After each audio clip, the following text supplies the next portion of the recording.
Bonjour tout le monde, je suis Bruno Mécène, je suis facilitateur de la communauté de pratique PBF et je suis très heureux de vous accueillir pour ce webinaire. Donc nous sommes dans une phase de développement. Alors quand je dis nous, qui? C'est vous tous, c'est nous tous. Et donc c'est une initiative, ce webinaire est une initiative menée conjointement par les communautés de pratique. Donc nous entendrons plus tard cet après-midi Isidore Ciel-Nous de la communauté de pratique Accès Financier. Mais sinon, nous sommes très heureux d'accueillir le IDSI. Donc, nous avons deux intervenants d'IDSI, Françoise et Yiling.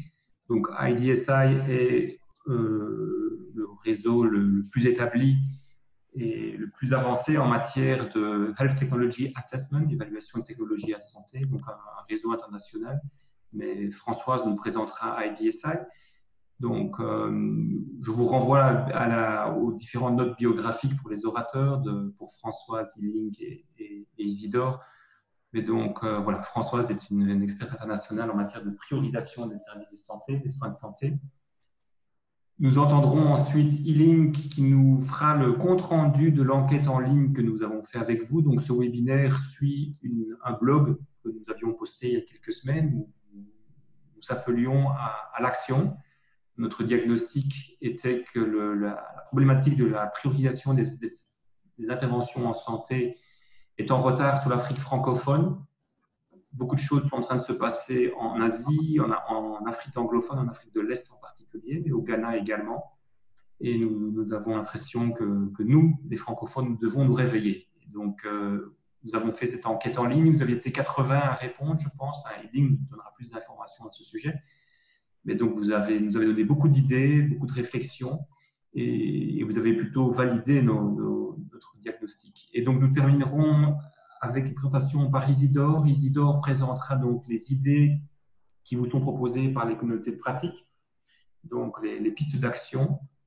Et ensuite, nous aurons le temps tous ensemble de réfléchir sur ces pistes d'action. Vous aurez peut-être d'autres idées à mettre en avant, d'autres propositions, mais nous aimerions donc vous impliquer.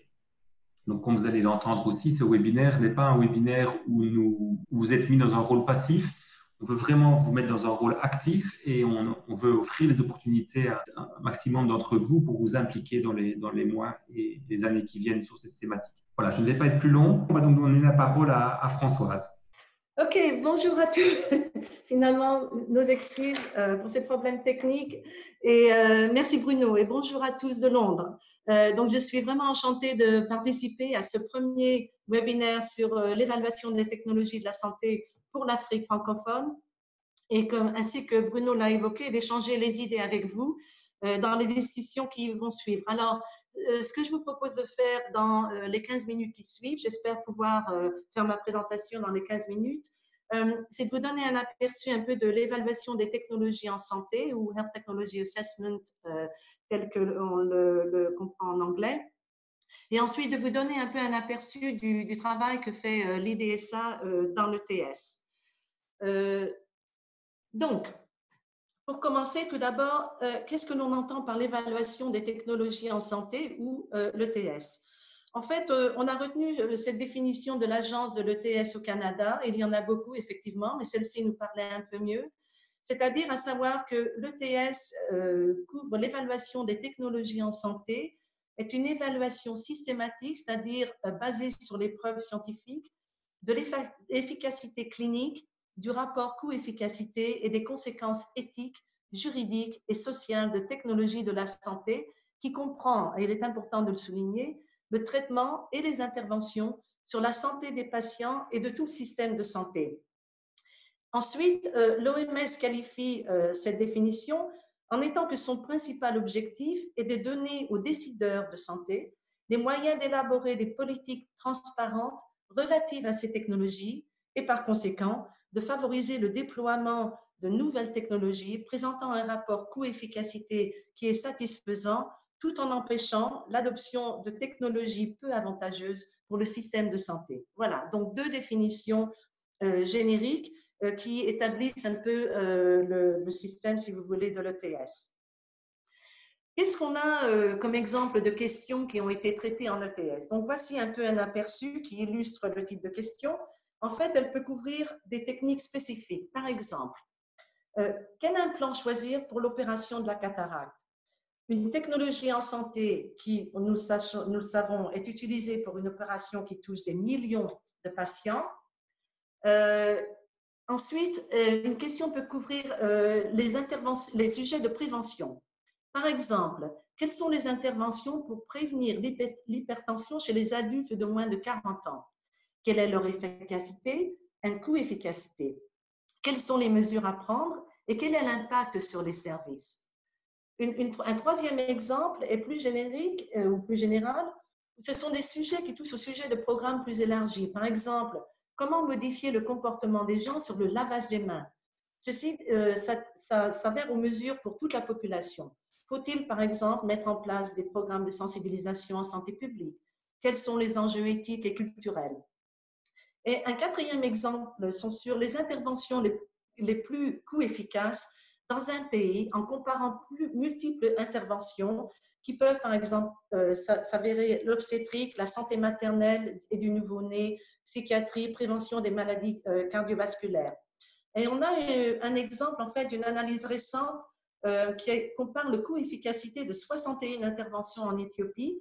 Les interventions en santé maternelle et nouveau-nés ont été démontrées d'après l'analyse, ainsi que la prévention de soins primaires et des maladies cardiovasculaires ont un coût-efficacité très élevé et peuvent sauver beaucoup de vies relatives aux autres interventions.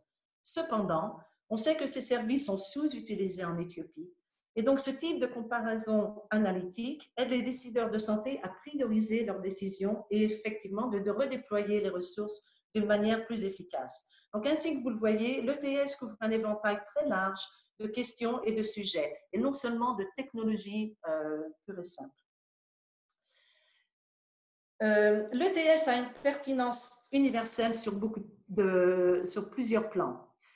Tout d'abord, en premier lieu, le concept de couverture sanitaire universelle repose sur 3 dimensions et comme vous le voyez, représenté par un cube à 3 dimensions. Il est sans doute possible que ce cube vous soit familier.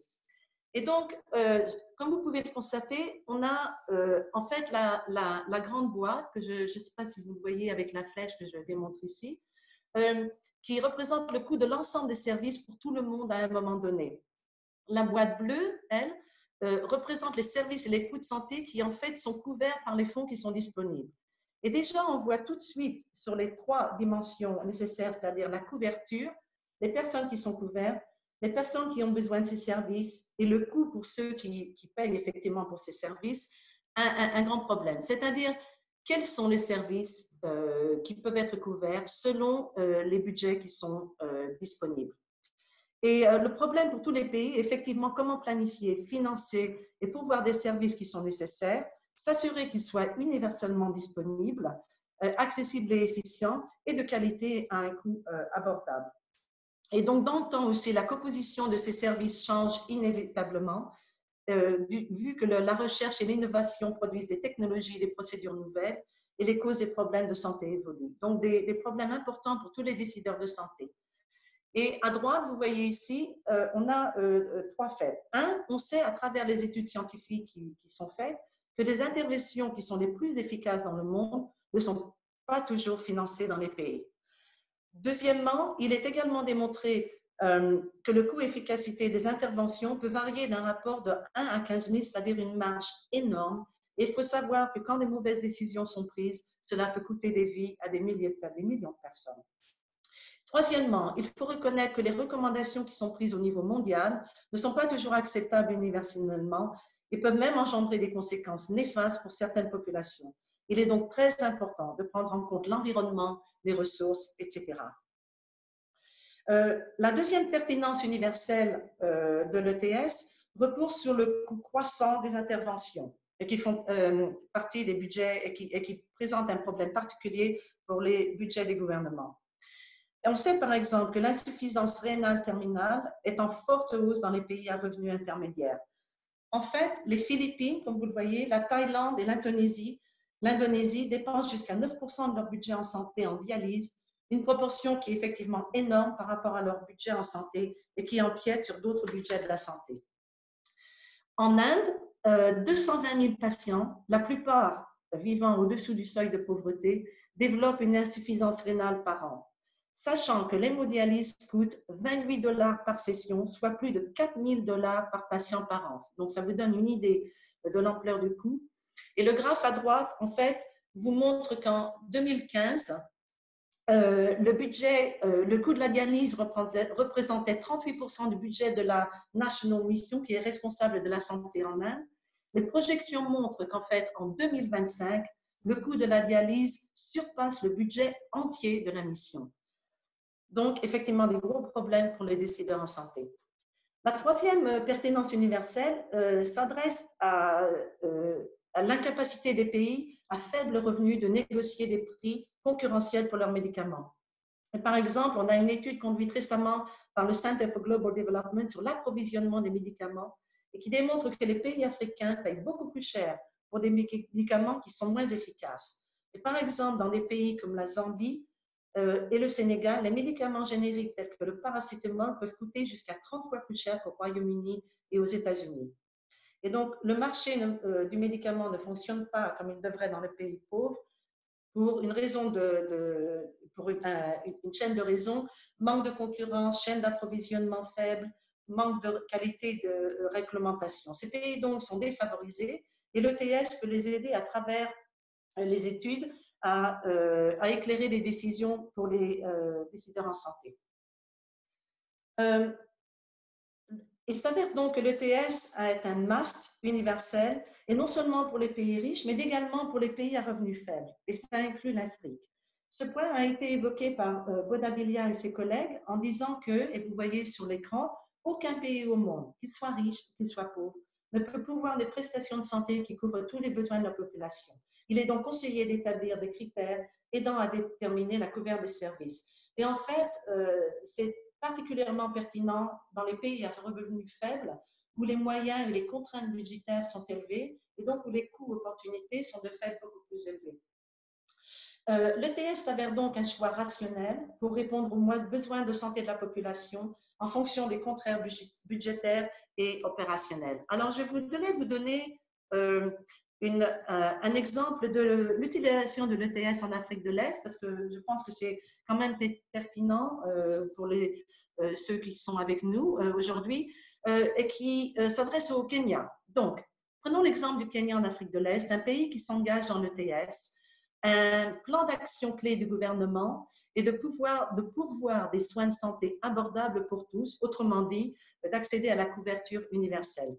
Et donc, en juillet 2018, le gouvernement s'engage publiquement et premièrement à définir un paquet minimum de soins basé sur les preuves scientifiques pour la couverture universelle en santé au Kenya, c'est-à-dire une liste de services à prioriser et qui prend en compte le coût-efficacité, l'impact sur la protection financière, l'équité et l'accessibilité pour toute la population. Deuxièmement, de déterminer un cadre pour institutionnaliser l'évaluation des technologies de la santé ETS. Et donc, vous voyez, le Kenya a quand même fait un grand pas dans la direction de l'ETS. Prenez en compte son analyse pour aider les décideurs de santé et pouvoir une couverture universelle. Donc, très important. Le deuxième exemple vient de l'Afrique de l'Ouest, le Ghana, qui s'engage dans l'ETS. Et en 2018, un document de planification a été rédigé à la suite d'un sommet national en santé et qui recommandait au ministère de la Santé, de développer un plan de transition permettant au gouvernement d'assurer un management opérationnel et financier durable des médicaments. En deuxième point, d'établir un comité national sur le coût des médicaments. Et troisièmement, d'institutionnaliser l'ETS pour conseiller et guider le comité national. Et en 1919, le ministère de la Santé a inauguré ce comité. Donc, un grand pas en avant pour le Kenya et ainsi que le Ghana. Donc, simplement pour vous faire le point un peu sur l'International Decision Initiative, vite fait, c'est dans le cadre donc de l'ETS que s'inscrit l'IDSI, et j'aimerais partager brièvement un résumé de notre travail. Donc, l'IDSI est une collectivité, si vous voulez, constituée de 7 partenaires à travers le monde et a souligné en particulièrement les pays le Kenya, le Kenya Medical Research Institute, KEMRI, en Afrique, que vous voyez ici, et le centre basé en Thaïlande qui s'appelle RITAD, excusez-moi. Le secrétariat de l'IDSA est basé au Centre pour le développement global aux USA, mais qui a un bureau à Londres et nous sommes basés. La collectivité est financée par la Fondation Gates et autres partenaires financiers, le DFID, l'UNICEF, la Fondation Rockefeller. L'IDSA travaille étroitement et en partenariat avec les pays émergents, en Afrique particulièrement, à moyen et faible revenu, les gouvernements, les universités, les assureurs publics, les prestataires de soins et autres partenaires nationaux et internationaux. Quelles sont les missions Quelles sont les missions de l'ESA? Elle s'appuie sur deux grands axes. D'une part, renforcer les structures et compétences locales, développer les compétences techniques à travers la formation, particulièrement en économie de la santé, réviser la liste des médicaments essentiels, définir un paquet de soins essentiels pour le UHC, par exemple couverture universelle, et développer des recommandations pour la pratique clinique. Notre autre mission est d'aider les pays à améliorer la gestion de leur budget pour la couverture universelle, c'est-à-dire d'aider à créer des outils et processus adaptés au contexte des pays, d'aider les gouvernements à prendre des décisions qui sont basées sur des preuves scientifiques et le coût-efficacité, et troisièmement, d'instituer une culture de partenariat entre les acteurs concernés. Le pôle actuel d'intervention, comme vous pouvez le constater sur cette carte, se situe principalement en Afrique, ainsi que je l'ai évoqué, particulièrement sur 2 et 3 centres régionaux, l'Afrique de l'Est, le Kenya et autres pays, l'Afrique de l'Ouest et en Afrique australe également. Nous avons 5 pays prioritaires, le Kenya, le Ghana, l'Afrique du Sud, mais avec un programme également en Inde et en Chine. Et nous avons 5 autres pays qui retiennent notre attention, la Zambie, la Tanzanie, le Rwanda, l'Éthiopie, l'Ouganda et les Philippines.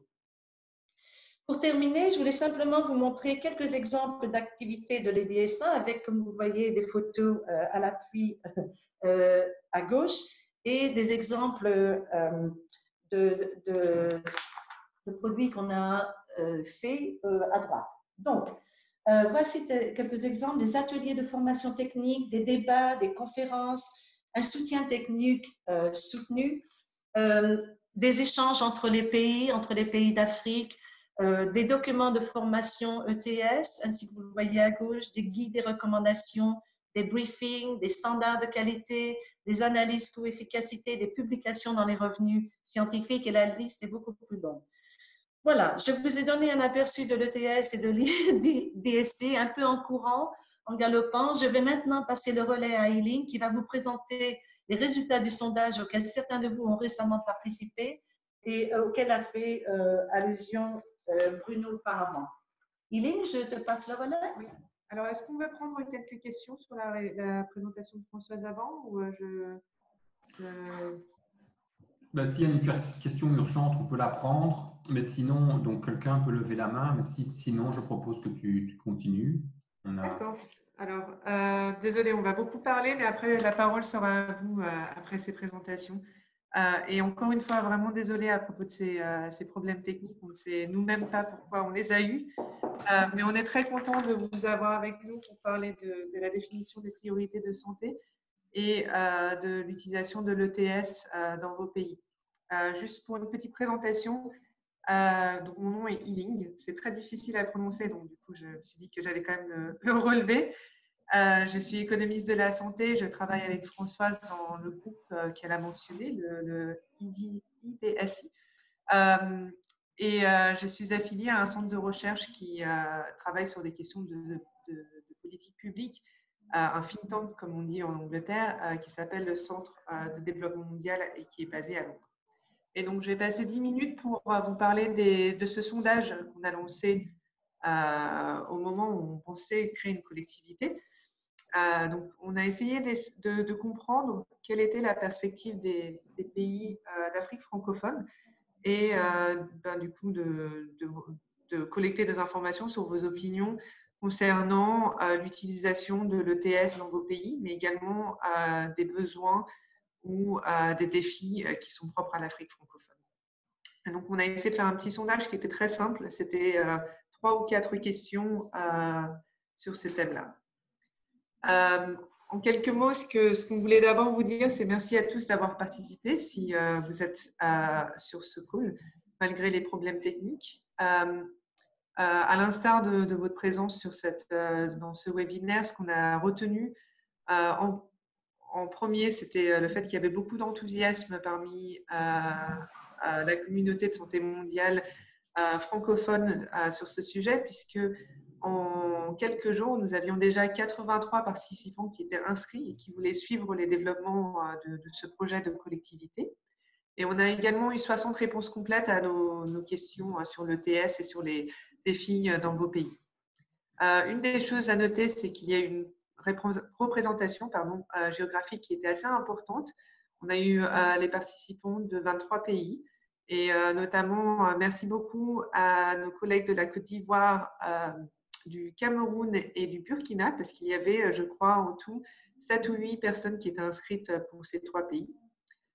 Et une des choses aussi à retenir qui nous a beaucoup surpris, c'est que quand on a fait ce sondage, on voulait vraiment cibler des cadres techniques au sein des ministères de la Santé ou des agences de santé publique ou alors chez des bailleurs de fonds. Et en fait, on a une très bonne représentation du secteur de la santé dans vos pays, puisque, donc comme on le voit, il y a effectivement beaucoup de cadres techniques et d'experts techniques, mais il y avait aussi des personnes interrogées qui venaient du secteur médical, qui étaient prestataires de soins, du secteur de recherche académique, mais aussi de la société civile avec des personnes qui travaillaient dans des ONG. Alors, je vais juste vous donner un petit compte-rendu sur les 3 questions qui étaient posées dans le sondage. La première était une question un peu générale pour essayer de comprendre quel était votre intérêt sur le sujet. Déjà, ce qu'on a compris, c'est que vous connaissiez beaucoup le sujet déjà, donc ça va nous permettre aussi de penser à nos projets de travail. Donc, on sait déjà qu'il y a une grande connaissance de l'ETS ou alors de son intérêt pour le processus décisionnel. Donc, une des choses qui est revenue de manière assez récurrente, c'est la couverture sanitaire universelle, et ce n'est pas une très grande surprise, étant donné que vous avez tous lu des rapports de l'OMS ou alors que vous étiez vraiment dans le vif dans les 5 dernières années sur ce sujet-là. Et non seulement la moitié des personnes ont parlé de la couverture sanitaire universelle, mais beaucoup ont parlé dans ce thème du besoin de définir des priorités de santé, car il y a un besoin de développer un paquet minimum de soins. Donc, juste pour vous donner une petite citation, un participant du Togo l'a très bien expliqué. Son pays est engagé dans la couverture sanitaire universelle et les questions de paquets de services à offrir à la population se posent avec acuité. Jusque-là, l'allocation des ressources se fait sur la base historique, sans véritable prise en compte des critères objectifs. 2 autres choses qui nous sont revenues du sondage. La première était que beaucoup d'entre vous ont constaté que la provision des services de santé n'est pas en adéquation avec la charge de morbidité et que ça crée des inefficiences au sein de vos pays. Et surtout, c'est un problème puisqu'il y a une évolution de la charge de morbidité avec un fardeau de la maladie pour les maladies infectieuses qui est en train de décroître et un accroissement de la charge de morbidité pour les maladies non transmissibles et notamment le cancer qui est maintenant une nouvelle problématique pour le continent. D'autres personnes ont noté qu'il y avait peu ou pas de mécanismes de priorisation dans les secteurs de la santé dans nos pays.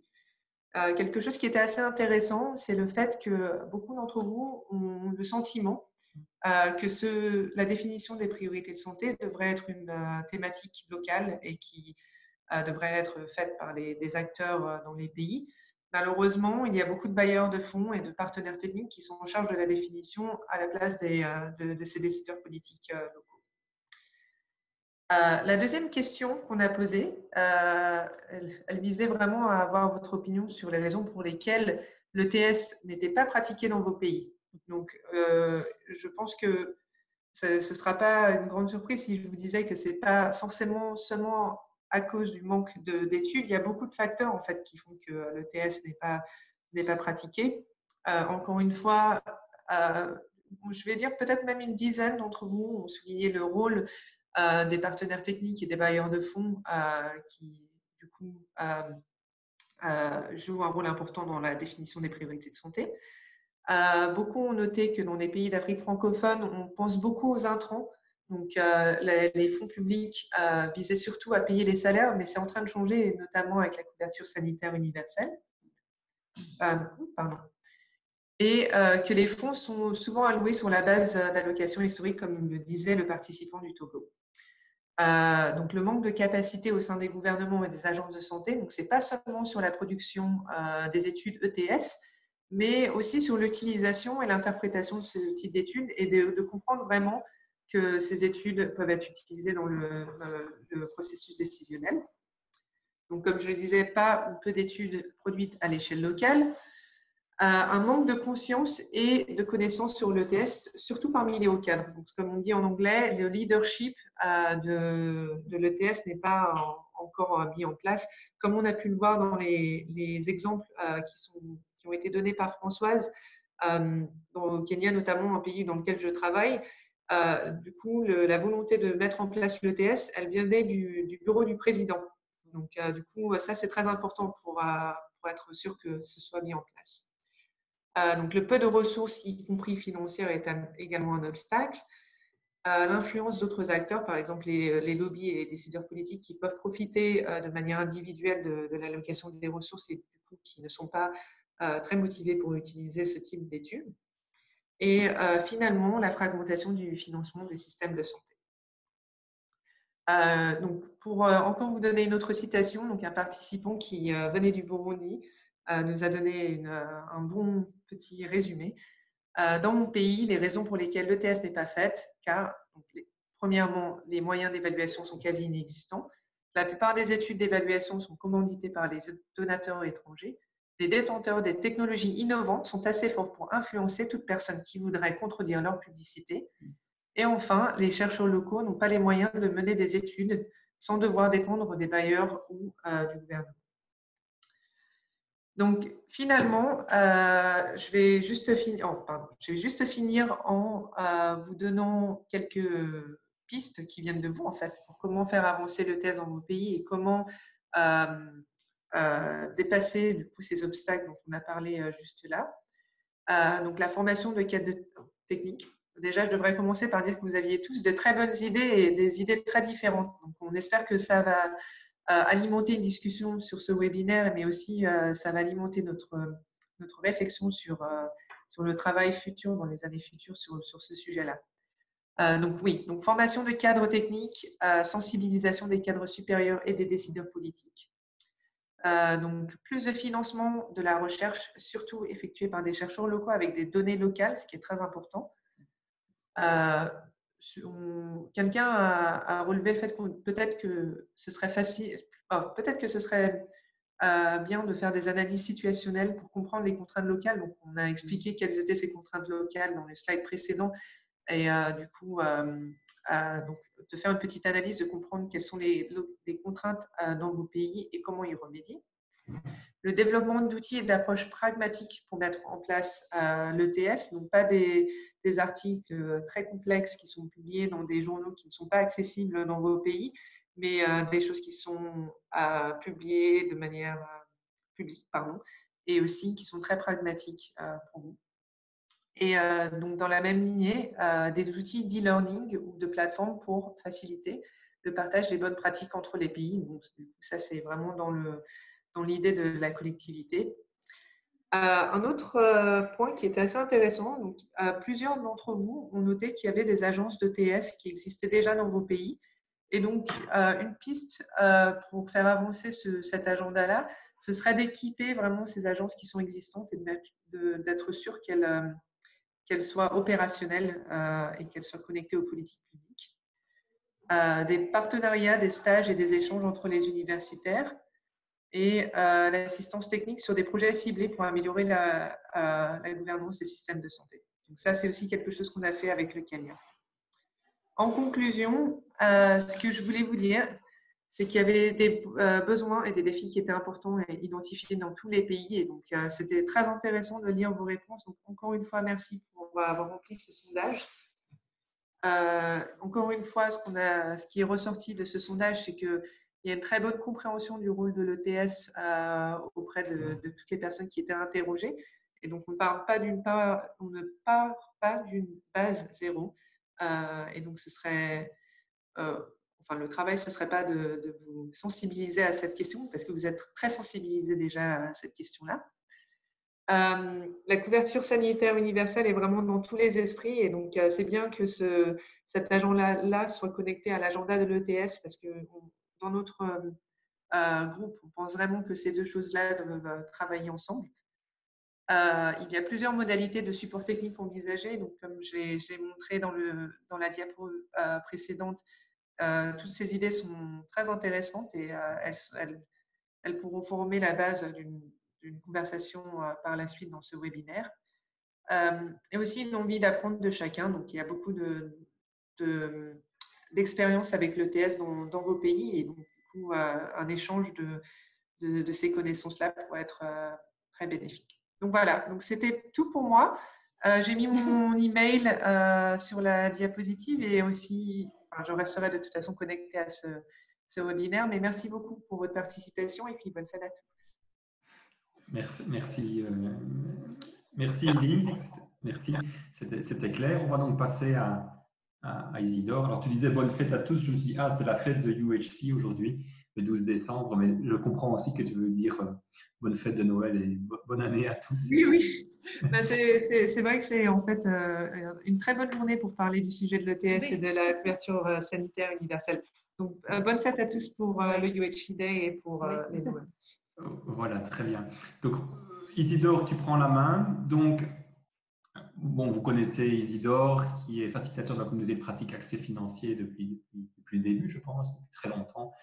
Et donc, Isidore et moi avons préparé. Donc, nous avons, ces dernières semaines, bien sûr, échangé beaucoup avec Françoise, Eileen et toute l'équipe de IDSI. Mohamed est avec nous aussi. Et donc, c'était un peu aussi d'identifier parmi vos idées les idées que nous pourrions mettre en exergue pour cette session. Et donc, voilà, je pense que Isidore est en train de se connecter. Et donc, on vient à vous avec quelques idées qui nous semblent réalistes. Alors, elles sont avec une ambition variable. Ceux d'entre vous qui connaissez bien les communautés de pratique, vous n'allez pas être surpris. Vous allez retrouver des idées que nous pratiquons depuis un certain temps. Mais voilà, donc tout est possible, mais très important, tout va dépendre de vous.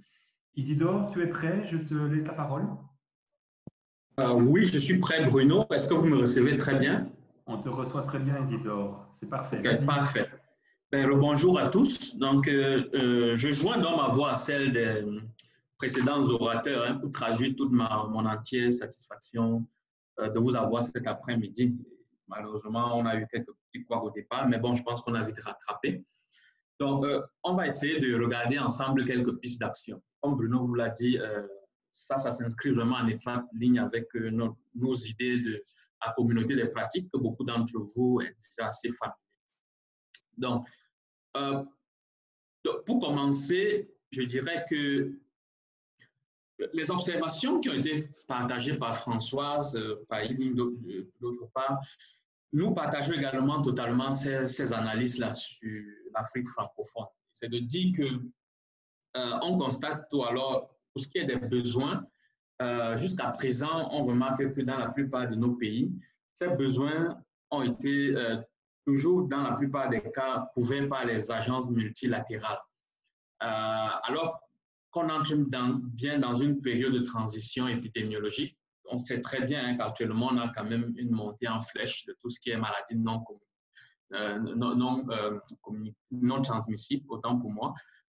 Donc, on remarque quand même que ces maladies-là, malheureusement, à l'inverse des maladies transmissibles, n'ont pas vraiment des agences structurées qui luttent contre ces maladies dans nos pays. Et là, du coup, on a quand même un petit problème. Premièrement, d'abord de financement, comme on le sait, on n'a pas souvent assez de moyens consacrés à ces groupes de maladies-là.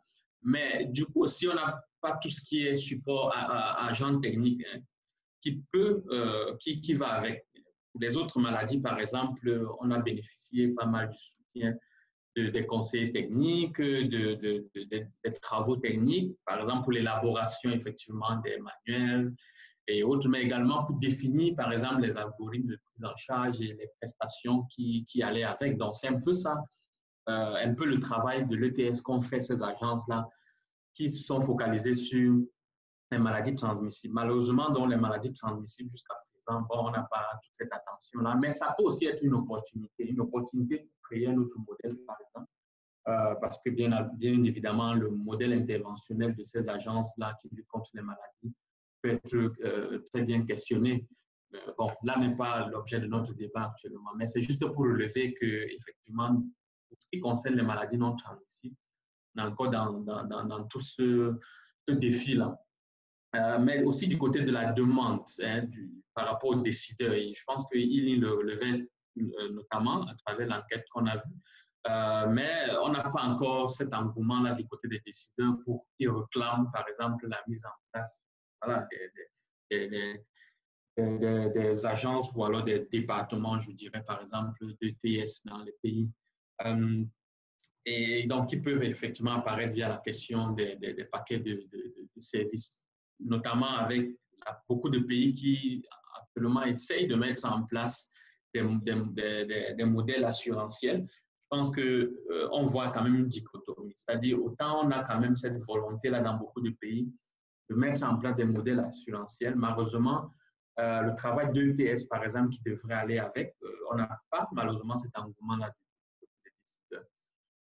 Pour l'offre, on sait quand même qu'il y a pas mal de groupes académiques du monde francophone très actifs sur le coûtage des connaissances. Je parlerai comme ça, par exemple, du côté du Québec, mais aussi du côté de l'Europe francophone. Malheureusement, ces académiciens-là, jusqu'à présent, s'intéressent très peu à tout ce qui est ETS. Donc, c'est beaucoup plus davantage du côté des pays anglophones qu'on remarque quand même qu'il y a des choses qui bougent, hein, des choses qui se font. Donc, notre regard en clair, c'est que l'Afrique francophone prend quand même du retard et nous pensons que c'est l'occasion pour nous d'essayer de mettre à l'agenda dans cette question-là au niveau des pays de l'Afrique francophone. Et en ce sens, nous voyons clairement un rôle pour nous en tant que communauté de pratique.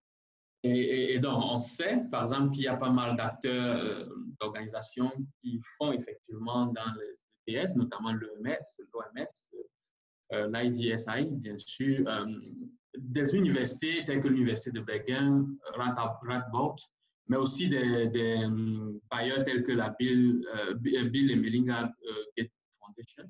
Donc, mais en fait, on sait que grâce à eux, on a des propositions interventionnelles qui sont très efficaces pour les pays à revenus intermédiaires, notamment pour tout ce qui est diagnostic, mise en réseau, formation et autres. Par contre, la proposition à destination des pays à revenus faibles, pour nous, reste très moins claire. Et donc, on sait qu'en Afrique francophone, on a beaucoup de pays qui se retrouvent dans cette catégorie-là. Donc, notre constat donc part du fait que, donc, globalement, si on regroupe les pays d'Afrique francophone en deux groupes, on a d'un côté les pays à revenus intermédiaires. Et dans cette catégorie, on sait qu'on a pas mal de pays en transition pour l'aide, ce qui signifie que d'ici peu ou alors disons que voilà, dans un horizon à moyen terme, ils vont perdre les avantages du côté de certains partenaires tels que Gavi, le Fonds mondial, la Banque mondiale, bien sûr, puisqu'on sait qu'il y a des thresholds pour bénéficier de certains financements. Donc, dans ces pays, on remarque quand même qu'il y a une volonté d'accélération de l'agenda de la CSU, avec bien sûr une volonté de la mise en place d'une assurance santé, parce qu'il y a une classe moyenne émergente, par exemple, et autres. Dans ce groupe, il y a probablement des conditions pour faire quelque chose. Mais cependant, on doit bien clarifier ce qui serait ce quelque chose-là, parce que les conditions ne sont pas toujours nécessairement toutes remplies. À l'opposé, on a un deuxième groupe des pays, celui qu'on qualifie donc de pays à revenus pauvres, tels que, bon, je cite à la va-vite comme ça, le Tchad, par exemple, le Niger. Et donc, à notre sens, il n'y a pas de proposition claire pour ce qu'il faudrait faire comme ETS, ces pays-là. Donc, dans ces pays, on n'est pas encore à la mise à l'agenda. Et voilà, puisque nous ne savons pas très bien ce qu'il faut faire. Donc, nous proposons qu'il y ait une nécessité de clarifier la proposition interventionnelle possible avant de faire donc cette mise à l'agenda. Et donc, là, directement, nous rentrons un peu dans les propositions que nous avons, que nous essayons de mettre sur la table pour qu'ensemble, nous voyons donc qu'est-ce qui est faisable, alors si ça fait sens et autres. Donc, globalement, nous pensons donc que la première proposition, par exemple, ce serait d'organiser une série de webinaires. Et donc, dans cette série de webinaires, l'objectif donc serait de contribuer, bien sûr, à la mise à l'agenda de l'ETS dans nos pays d'Afrique francophone. Et donc, la proposition serait de faire au moins 4 webinaires sur l'année 2020. Peut-être qu'on pourrait faire certains webinaires en anglais. Bien sûr, si on veut écouter des expériences riches, par exemple, comme celle du Kenya dont on parlait tout à l'heure, ou bien de la Thaïlande, par exemple. Et donc, ici, l'idée serait de confier l'activité éditoriale à un comité. On ferait donc une activité sur Collectivity, qui est notre plateforme qu'on connaît tous, pour choisir donc ce comité éditorial qui va donc s'occuper de faire de la coordination des webinaires à travers l'identification des orateurs, la programmation, l'invitation, l'animation et autres. Et donc, l'activité serait donc essentiellement virtuelle. Bien sûr, avec le livrable, comme on l'a dit, qui pourra donc être de 4 webinaires pour l'année et qui émergerait donc, par exemple, sur la rédaction et la publication d'un blog. La deuxième proposition, c'est celle de créer une communauté de pratique. Voilà, on a parlé aujourd'hui d'un ensemble de choses. Donc, mais est-ce que ça nous tente alors de rester une communauté pour pouvoir continuer donc notre réflexion et autres? Et si oui, donc, on se propose donc effectivement donc de créer à l'immédiat une communauté de pratique sur Collectivity. Donc, la plateforme, comme je l'ai dit, on la crée. Mais cependant, bien sûr, Bruno, moi, par exemple, nous ne serons pas des facilitateurs de cette communauté. Donc, on aimerait donc faire un appel aux facilitateurs pour leur confier les clés de cette communauté. Et donc, les activités seraient essentiellement virtuelles, mais également des événements en face à face quand ça pourrait être possible, bien sûr. On sait très bien que ça peut être lourd, effectivement, de mobiliser les fonds pour créer des événements en face à face, mais il y a quand même une plus-value à le faire. Et donc, les principales tâches seraient bien sûr en lien avec l'animation du forum, la prise en main de l'agenda d'apprentissage, et bien sûr, là où les facilitateurs auraient également des responsabilités sur les autres propositions que nous sommes en train de faire. Donc, nous avons parlé dans un premier temps d'organiser des webinaires, oui. Ces facilitateurs pourraient également jouer un rôle très clair et important dans l'organisation de ces webinaires, mais aussi d'autres propositions que nous allons voir tout à l'heure. Et donc, bien sûr, le livrable, c'est ce forum en ligne qu'on le mettra à l'immédiat, mais bien sûr aussi des rapports d'activité à des fréquences bien définies. La troisième proposition, c'est celle de l'élaboration ou alors de la conduite d'un diagnostic multi-pays. L'objectif ici, c'est beaucoup plus de produire un diagnostic dans différents pays à partir d'une grille simplifiée qui pourrait nous aider qui pourrait contribuer à faire de la mise à l'agenda de l'ETS. Donc, l'idéal ici, c'est d'avoir, par exemple, un jeune chercheur très motivé qui jouerait le rôle d'un PI, d'un principal investigator. Et fondamentalement, on devrait développer donc un questionnaire, une grille légère et puis demander donc aux experts dans différents pays de compléter la grille pour pouvoir évaluer la situation dans leur pays. Et au bout de quelques mois, par exemple, on produirait donc une photographie, je ne sais pas, d'un rapid assessment of HTA capacity dans les pays francophones. Ça, nous avons l'expérience, on a déjà fait ce genre de travail, on a déjà fait ce genre d'exercice. Nous savons que ça peut très bien marcher. C'est une expérience qui est assez riche. Donc, nous avons cette expérience dans les communautés de pratique. Mais on sait qu'il faut trouver la bonne personne pour faire ce genre de travail. Et la force qu'il y a dans ce genre d'approche, c'est qu'il s'agit non seulement d'une démarche de coproduction entre les différentes niches ou alors les différents détenteurs de la connaissance sur le terrain, mais c'est un processus qui est hautement participatif.